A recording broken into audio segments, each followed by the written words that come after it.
रात के सन्नाटे में जब हर आवाज डर बन जाती है और हर परछाई किसी राज को छुपाती है। क्या हो अगर तुम रास्ता भटक जाओ और पहुंच जाओ एक ऐसी जगह जहां जो दिख रहा है वो सच ही ना हो। आज की कहानी है एक ऐसे लड़के की जो जंगल में भटक गया और पहुंच गया एक आर्मी हॉस्पिटल में, लेकिन वो हॉस्पिटल असली नहीं था और वहां मिलने वाले लोग जिंदा नहीं थे। क्या था उस जगह का रहस्य और कौन था कैप्टन विनोद? जानने के लिए वीडियो को अंत तक जरूर देखें। बात उन दिनों की है जब मैं कॉलेज का स्टूडेंट था। अपने कॉलेज की ओर से हम सभी कैंप के लिए एक जंगल में गए थे। से कुछ ठहरने में हल्की ठंड थी। रात में हम सब ने पूरी रात कैंप फायर के साथ डांस करने, गाने आदि का प्रोग्राम तय किया।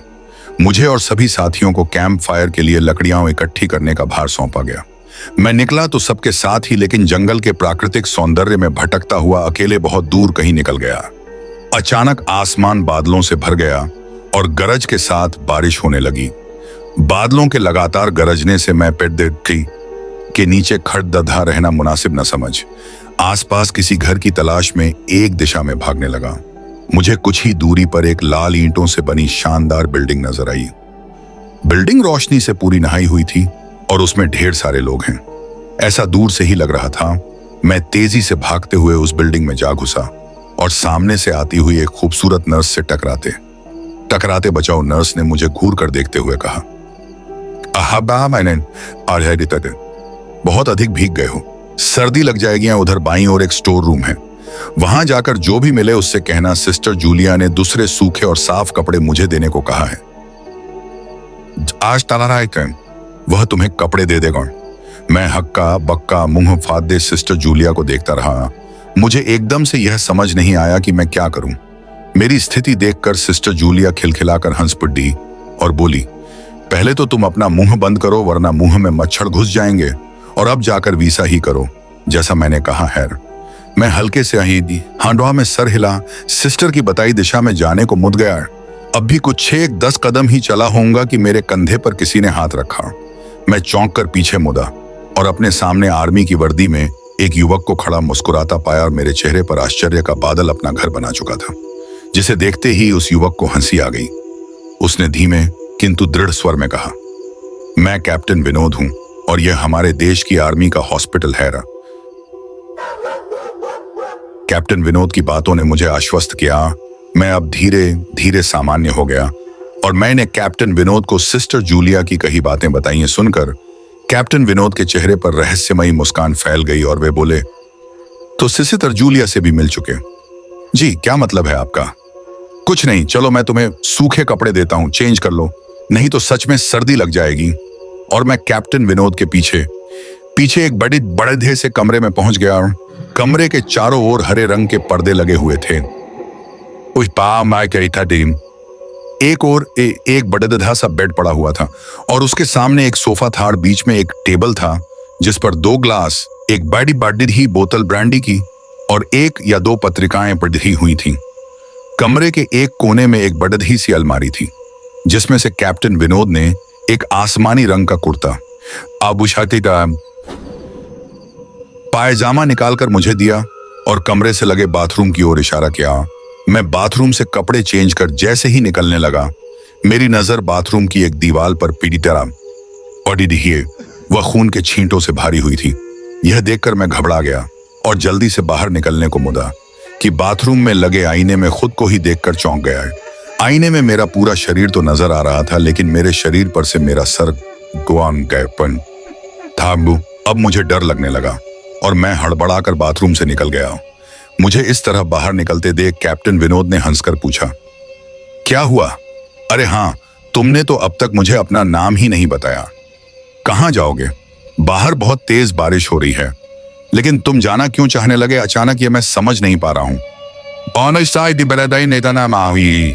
कैप्टन विनोद, आपकी बाथरूम की एक दीवार पूरी खून के छींटों से भरी हुई है और आपके बाथरूम में लगा आईना भी कुछ अजीब सा है। उसमें मुझे मेरा पूरा शरीर तो दिखाई दिया, लेकिन मेरा सर ही गायब था। मैं अब बिल्कुल भी नहीं रुकूंगा, यहाँ बारिश में ही भीगता हुआ अपने कैंप तक जाऊंगा। कहते हुए मैं कमरे से बाहर जाने वाले दरवाजे की ओर बढ़ा। रुको, तभी कैप्टन विनोद की कड़कती आवाज गूंजी, तो तुमने सब कुछ देख ही लिया? जी क्या मतलब है आपका? मेरी आवाज में डर भर गया था। मतलब चाहे जो हुआ तुम तब तक यहां से नहीं जा सकते जब तक मैं तुम्हें कुछ बता ना दूंगा। ये देख क्या बताना चाहते हैं आप? जो आज तक कोई ना जान सका, जो आज तक कोई ना जान सका वह मैं जानकर क्या करूंगा? प्लीज अब मुझे जाने दें।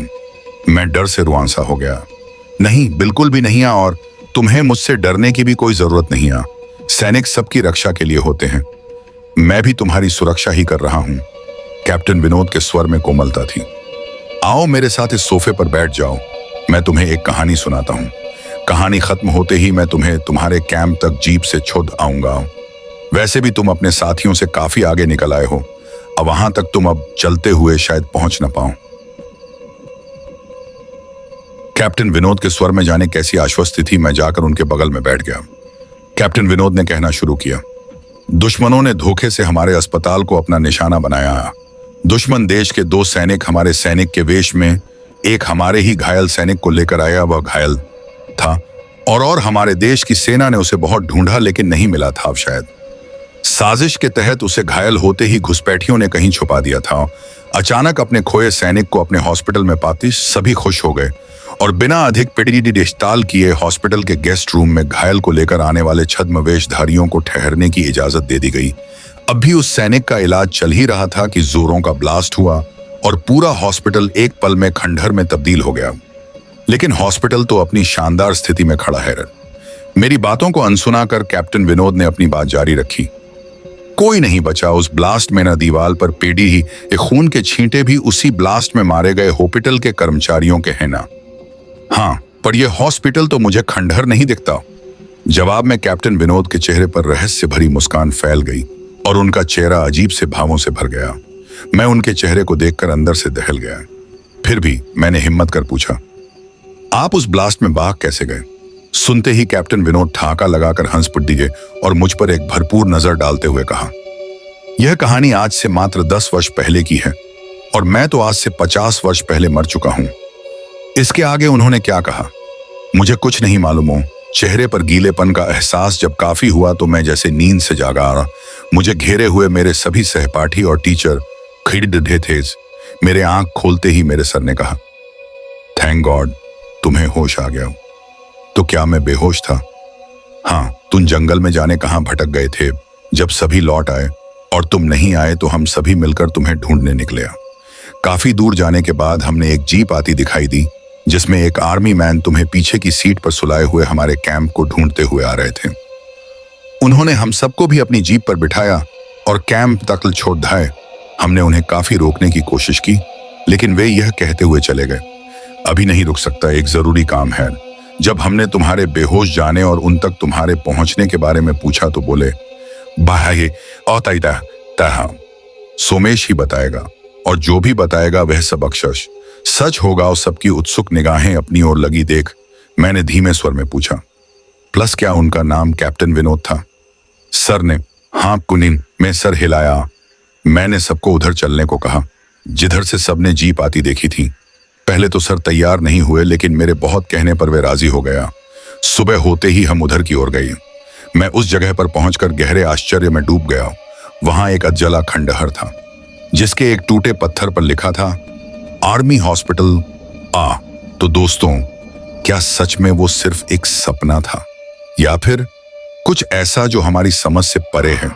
जिस कैप्टन विनोद ने उसे बचाया वो तो 50 साल पहले ही मर चुके थे। फिर वो उसे कैंप तक छोड़ने कैसे आए? क्या वो आत्मा थी या एक सैनिक जो आज भी अपना फर्ज निभा रहा है? अगर आप उस लड़के की जगह होते तो क्या आप उस हॉस्पिटल में रुकते? कमेंट में जरूर बताएं और ऐसे ही खौफनाक और सच्ची घटनाओं के लिए चैनल को सब्सक्राइब करना मत भूलना, क्योंकि अगली कहानी शायद आपकी हो।